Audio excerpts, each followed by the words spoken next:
చందమామ కథ. సుహాసిని. ధవళగిరి రాజైన యశోధన మహారాజు ఆదర్శప్రాయుడైన రాజు. ప్రజలను సుఖపెట్టడానికి ఆయన అస్తమానము పాటుపడేవాడు. ఒకనాడు ఆయన తన రాజధాని శివార్లలో మారువేషంతో తిరుగుతుండగా ఒక పూరి గుడిసెలో ముగ్గురు అక్కా చెల్లెలు కూర్చొని మాట్లాడుకుంటూ ఉండటం ఆయనకు వినిపించింది. ముగ్గురిలోకి పెద్దావిడ, నాకు రాజుగారికి ఫలహారాలు చేసేవాడిని పెళ్లాడాలని ఉన్నది.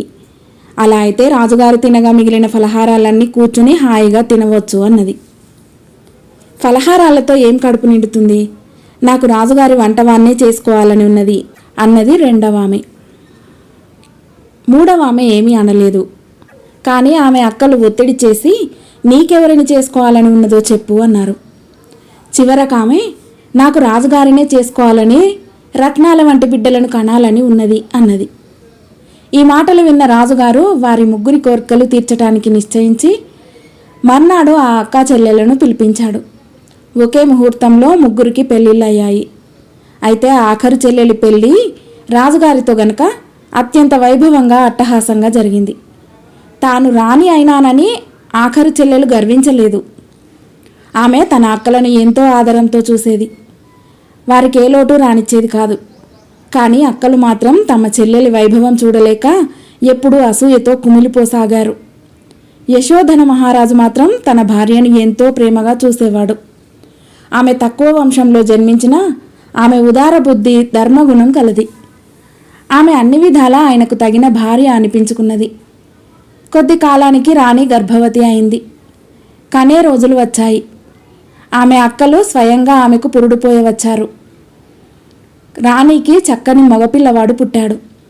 అది చూసి వాళ్ళు మరింత అసూయపడ్డారు. వారు ఆ పిల్లవాన్ని ఒక తొట్టెలో పెట్టి రాజభవనం పక్కగా ప్రవహించే కాలువలో వదిలేసి ఒక కుక్కపిల్లను తెచ్చి బాలింతరాలి పక్కలో పెట్టారు. తన భార్య కుక్కపిల్లను ప్రసవించిందని వినగానే రాజుకు గుండె ఆగిపోయినట్టయింది. కానీ ఆయనకు తన భార్య పైన ఆగ్రహం కలగలేదు. రాణిగారి అక్కలు తొట్టెలో పెట్టిన కుర్రవాడు రాజుగారి తోటమాలికి దొరికాడు. సంతానం లేని ఆ తోటమాలి ఆ పిల్లవాడికి సుజాతుడని పేరు పెట్టుకొని పెంచుకొనారంభించాడు. మరుసటి ఏడు రాణి మరొక పిల్లవాడిని ప్రసవించింది. ఆమెకు పురుడు పోసిన అక్కలు ఈసారి ఆమె పక్కలో ఒక పిల్లిని పెట్టి ఆ కుర్రవాణ్ణి కూడా కాలువలో వదిలేశారు. వాడు కూడా తోటమాలికి దొరికాడు. తోటమాలి వాడికి సుకేతుడని పేరు పెట్టుకొని పెంచసాగాడు. తన రాణి వరుసగా 2 సార్లు గర్భవతి అయి జంతువులను ప్రసవించటం చూసి రాజు చాలా బాధపడ్డాడు. కానీ రాణిపై ప్రేమ గలవాడు గనక క్షమించాడు. 3వసారి రాణి ఆడపిల్లను ప్రసవించింది. ఆమె అక్కలు ఈసారి ఆమె పక్కలో ఒక ఎలుకను ఉంచి ఆడపిల్లను కూడా నీటిలో వదిలేశారు. ఆ పిల్ల కూడా తోటమాలికి దొరికింది. ఆ పిల్ల చాలా అందగత్తె. ఆమె ముఖం వికసించిన పుష్పంలాగా ఉండేది. ఆమె నవ్వితే ముత్యాలు రాలేవి. ఆమెకు తోటమాలి సుహాసిని అని పేరు పెట్టుకున్నాడు. ముగ్గురు పిల్లలు ఇంకా చిన్నవాళ్ళుగా ఉండగానే తోటమాలి భార్య మరణించింది. అతను రాజుగారి వద్ద కొలువు చాలించుకొని ఆయన ఇచ్చిన సొమ్ముతో ఊరి బయట ఒక చక్కటి ఉద్యానవనం నిర్మించుకొని అందులో పెద్ద కుటీరం వేసుకొని తన బిడ్డలను చూసి ఆనందిస్తూ చాలా కాలం జీవించాడు. పిల్లలు ఎదిగి వచ్చే సమయానికి తోటమాలి చనిపోతూ సుహాసినిని ప్రాణంతో సమంగా కాపాడమని సుజాతుడికి, సుకేతుడికి చెప్పిపోయాడు. అన్నలు ఎప్పుడైనా వేటకు వెళ్ళేవారు కానీ సుహాసిని ఎన్నడూ తన ఉద్యానవనం దాటి బయటికి వెళ్ళి ఎరగదు. ఒకనాడు ఆమె ఆ ఉద్యానవనంలో ఒంటరిగా ఉన్న సమయంలో ఒక ముసలమ్మ వచ్చి, ఆహా, ఎంత చక్కని తోట! ఈ చెట్ల నీడలో ఎంత చల్లగా ఉంది! కాసేపు ఇక్కడ కూర్చొని పోనిస్తావా తల్లి అని సుహాసినితో అన్నది. సుహాసిని ఆ ముసలమ్మతో పాటు చెట్ల నీడన కూర్చొని, ఈ తోటలో నీకేమైనా లోపాలు కనిపించాయా అవ్వా అన్నది. మాట్లాడే పక్షి, పాడే చెట్టు, జీవజలము ఉన్నట్టయితే ఈ తోట లాంటిది ప్రపంచంలో మరొకటి ఉంటుందా తల్లి అన్నది ముసలమ్మ. ఆ మూడింటిని ఎలాగైనా సాధించాలని సుహాసినికి తోచింది. అవి ఎక్కడ ఉంటాయవ్వా అని ఆమె ముసలమ్మను ఆత్రంగా అడిగింది. తూర్పుగా బయలుదేరి 20 రోజులు గుర్రం మీద ప్రయాణం చేసి 20వ రోజున కనిపించే మొదటి మనిషిని అడిగితే అవి ఎక్కడ ఉండేది చెబుతాడు. కానీ వాటిని తీసుకురావటం సులభం కాదు అని అన్నది ముసలమ్మ లేచి తన దారిన బయలుదేరుతూ. అన్నలు ఇంటికి రాగానే సుహాసిని వారితో ముసలమ్మ మాటలు చెప్పింది. అంతా విని సుజాతుడు, నేను రేపే బయలుదేరి వెళ్ళి వాటిని తెచ్చి మన ఉద్యానంలో ఉంచుతాను అన్నాడు. అతను మర్నాడే తన గుర్రం ఎక్కి తూర్పుగా బయలుదేరాడు. అతను 20 రోజులు పగలనక రాత్రనక ప్రయాణం చేసి ఒక అరణ్య మధ్యంలో ఉన్న ఒక పెద్ద కొండ దగ్గరికి వచ్చాడు. కొండ కింద గల ఒక మహావృక్షం కింద అతనికి తపస్సు చేసుకుంటున్న కపిల మహాముని కనిపించాడు. ఆ రోజు తనకు కనబడిన మొదటి మనిషి ఆయనే గనక సుజాతుడు ఆయనను పలకరించి, మునీశ్వర, మాట్లాడే పక్షి, పాడే చెట్టు, జీవజలము ఎక్కడ ఉంటాయో దయచేసి చెబుతారా అని అడిగాడు. అవి ఈ కొండ శిఖరంపైనే ఉన్నాయి, కానీ వాటి కోసం వెళ్ళిన వారెవరూ తిరిగి రాలేదు నాయనా అన్నాడు కపిలుడు. సుజాతుడు భయపడక కొండ ఎక్కసాగాడు. అతనికి దారి వెంబడి నల్లరాతి మనుష్య విగ్రహాలు కనిపించాయి. మనుష్యులే శిలలుగా మారారని అతనికి తెలియదు. కొంత దూరం వెళ్ళేసరికి అతన్ని ఎవరో గదమాయిస్తున్నట్టు, భయపెడుతున్నట్టు అనిపించింది. అతను ఆగి అటూ ఇటూ పరీక్షగా చూశాడు. మరుక్షణమే అతను కూడా ఒక శిల అయిపోయాడు.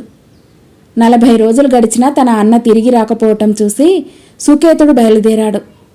వెళ్ళవద్దని సుహాసిని ఎంత బతిమాలినా అతను వినలేదు. అతను కూడా అన్నలాగే కపిలుణ్ణి చూసి ఆయన వద్దంటున్న కొద్దీ కొండ ఎక్కి కేకలు విని భయపడి చుట్టూ తిరిగి చూసి నల్లరాతి శిల అయిపోయాడు. తన అన్నలు తిరిగి రారని రూఢీ కాగానే సుహాసిని హృదయం రాయిలాగా అయిపోయింది. ఆమె కనీసం వారినైనా తెచ్చుకుందామనే ఉద్దేశంతో గుర్రం ఎక్కి బయలుదేరి కపిలుడుండే చోటికి వచ్చింది. ఆమె తన సంగతి యావత్తూ ఆయనతో చెప్పుకొని, మునీశ్వర, నా అన్నలు ఇటుగా వచ్చారా అని కపిలుణ్ణి అడిగింది. వచ్చారు, వారు శిలలైపోయారమ్మా అన్నాడు కపిలుడు. స్వామి, వారిని బతికించుకోవటం ఎలాగా? వాళ్ళు తప్ప నాకు దిక్కులేదు అన్నది సుహాసిని. ఆ కొండ ఎక్కి మాట్లాడే పక్షిని, పాడే చెట్టును, జీవజలాన్ని తెచ్చుకుంటేనే నీ అన్నలను బ్రతికించుకోగలవు. నీవు వాటి కోసం కాక నీ అన్నల కోసం పోతున్నావు గనక నీకు విజయం లభిస్తుంది అన్నాడు కపిలుడు. ఆమె కొండ ఎక్కేటప్పుడు కూడా కేకలు, అరుపులు వినిపించాయి. కానీ ఆమె వాటికి బెదరలేదు. ఆమె కొండ శిఖరాన్ని చేరుకొని అక్కడ పంజరంలో ఉన్న పక్షిని చూసింది. అదే మాట్లాడే పక్షి. ఆ పక్షి ఆమెకు పాడే చెట్టును, జీవజలం ఉన్న మడుగును చూపింది. పక్షి సలహాపై ఆమె పాడే చెట్టు మండ ఒకటి విరుచుకొని జీవజలం తీసుకొని పక్షితో సహా బయలుదేరింది. ఆమె దారిలో ఉన్న శిలలన్నిటిపైన జీవజలం ఒక్కొక్క చుక్క వేస్తూ వచ్చింది. అక్కడ ఉన్న రాళ్ళన్నీ రాజకుమారులుగా మారాయి. వారిలో ఆమె అన్నలు కూడా ఉన్నారు.